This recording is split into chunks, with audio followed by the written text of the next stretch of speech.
Taking a visit across the pond now, where protesters have taken to the streets in Ireland and Romania. This as the financial hurricane continues to violently swirl downward. Joining me now to discuss this more is Gerald Celente, director of the Trends Research Institute. Mr. Celente, first it was Greece, now these violent protests are spreading to Ireland and Romania. Are these isolated incidents, or is this indicative of something bigger, maybe something that could even happen here in the United States? Well, as I said last week, this is just the beginning. What you saw in Greece, I said was going to spread worldwide. I guess you could call this Workers of the World 2.0. Everyone knows what's going on. The banks are getting bailed out, and the people are being punished to pay for it. It's as simple as that. You know, as I've said this slogan as a Bronx guy originally, when people lose everything and they have nothing left to lose, they lose it. And these people, there's nothing to lose but everything. They don't have jobs. They're being taxed to death. They're being asked to suffer austerity measures to bail out the banks. Of course they're going to revolt. What would one expect? And, you know, there's been a lot of speculation about what specific country is next. We've been seeing a lot about Japan, one of the world's largest economies, on the brink of a crisis. And today, Spain announced budget cuts similar to those that prompted the violence and outrage we saw in Greece. What do you think specifically is going to happen next?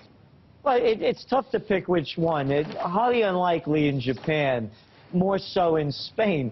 There's a 20% unemployment rate in Spain. You're looking at young people between the ages of 17 and 25. It's over 50%.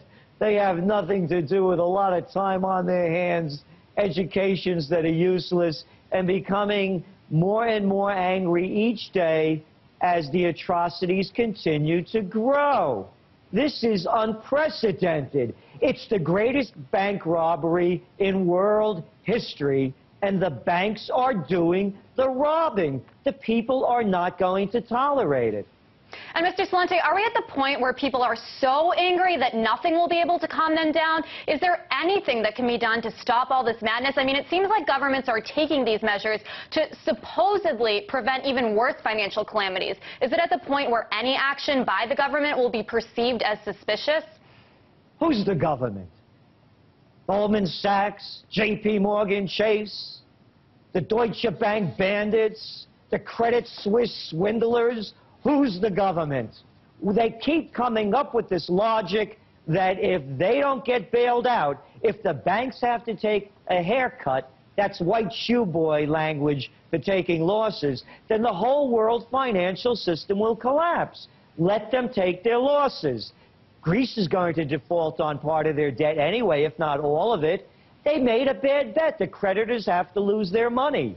And until that happens, we're going to see more and more violence as the people are forced to bail out the bankers. And, you know, keeping on the theme of maybe being perhaps a little bit more specific than in some of our previous conversations, when do you think that violence is going to come across the pond here to the United States? I mean, when will all of what's going on over there translate to here, to American soil? Yeah, it could be any trigger point, but you're seeing it with these tea parties and tax protests. The people are ready to riot. And if the economy here collapses, as we forecast it will, and you saw just a week ago we had, what, 1,000-point drop in the Dow within minutes. And, of course, they still don't know why it happened. So when we start seeing more and more people hit the unemployment lines, more and more austerity measures, we can't put a precise date on it. No one can.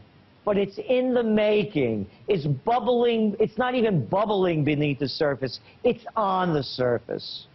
Well, Mr. Celente, we appreciate your analysis as always.